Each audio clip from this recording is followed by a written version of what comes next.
Hello, everyone, and welcome to another episode of the Late Night Brew, where we talk the brews first and then we get around to what we're supposed to eventually. Joining me once again for this episode series on tenant-to-tenant migrations is Joe. Welcome back, buddy. Good afternoon, good evening to everyone. Now, before we get into the deep dive of communication and why it is so important, we touched on a little bit in the last episode, and I felt it's really important to give it what it's worth. Joe, what are you enjoying with me today?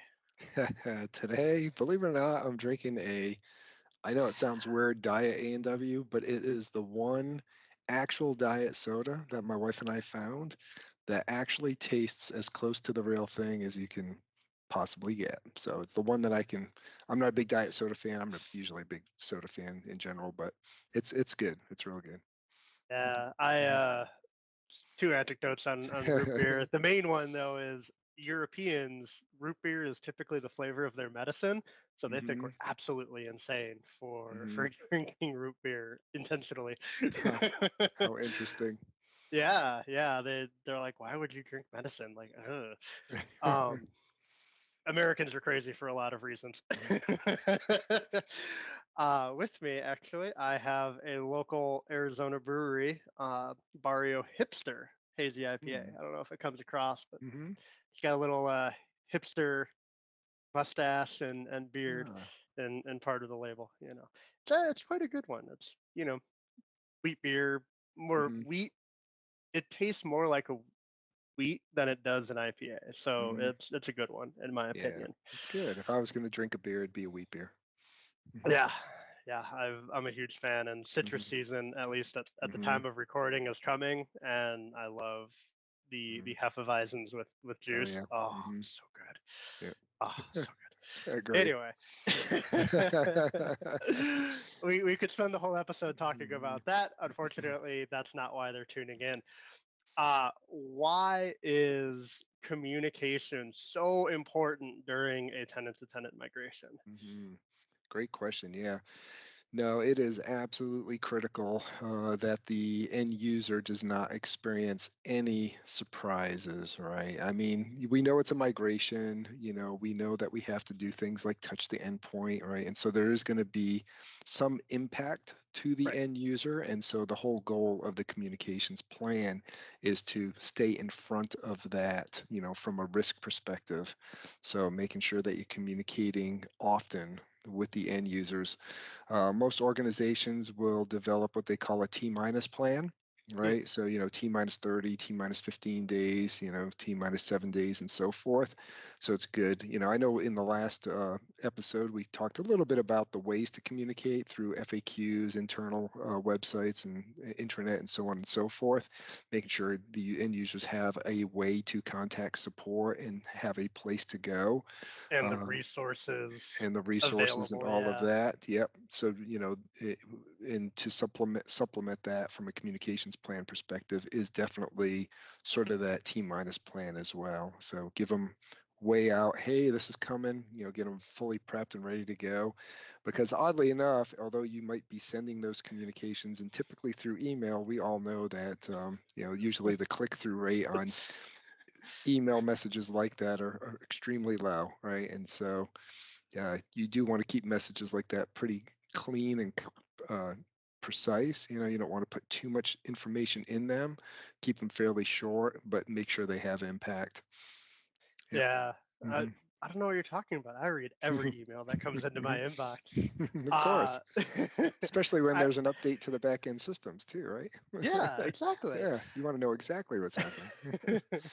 I remember one of my mentors back when I started my career, their advice, and this is just general, right? Any Mhm, email, after the first paragraph, first few mhm, sentences, you've lost them. Like mhm, 90% of people read that mhm, first chunk, call it two, mhm, 3 lines. And if you don't get across what you need in mhm, those, 90% of people are going to completely miss it because mhm. they're not reading. There's going to be 10%, right? They're Right. absolutely. However, that's not the people you're worried about, especially during this kind of process. Yep, absolutely. Especially if you're trying to get way too fancy and provide a bunch of instructions in that email, right? Then you completely lose them. So really the instructions are for a different medium outside of the email. The email should really just be used just to notify and make sure they're fully up to date on what's going to occur when and those type of things. Yep. Yeah. Mhm. Now that's a great lead in of, I mean, we've both, both you and I have worked them together, and I know we've Mhm. got quite a few under our belt.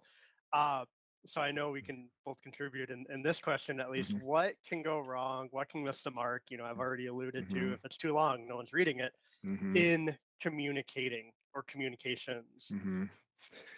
Yeah, what could go wrong? Yeah, again, honestly, it's again, trying to encourage people to read the emails. I've seen where organizations will even have like lunch and learns, or outside of just get them outside of the email message Yeah. method of communications, right? And so in this remote world, I know it's a little bit more challenging, but maybe host some like online event or something like that to help communicate as well.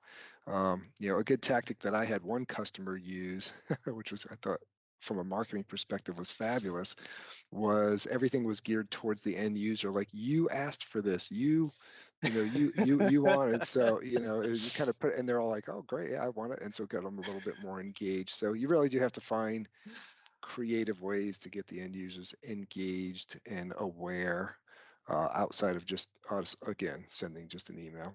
Mhm. Yeah. I Mhm. definitely, in my experience, especially with some of the larger organizations I've helped migrate, having champions in Mhm. departments is huge. Hey, Mhm. you are responsible for helping talk, helping answer Mhm. questions, and having that person among them, right? That's not just IT, Mhm. it's not just this email, it's Mhm. your team lead.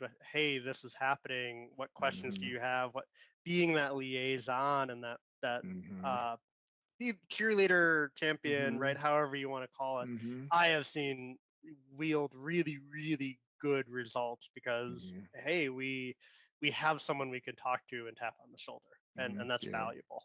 Yep. Yeah, I absolutely agree. Somebody they can go to that has maybe even they were a part of the pilot, so they have some real hands-on experience with what's going to occur as part of the migration, answer questions. Absolutely.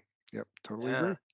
Yeah. On those good examples, we have unfortunately, Joe, you and I we get to talking too much and we eat up our time. Yeah. Please feel free to reach out if you have questions. All the links are below, especially to the previous episodes and the next one. Until next time, Joe, thank you very much for joining me, sir. Take care Yeah. and Thank have a you. great day. You too.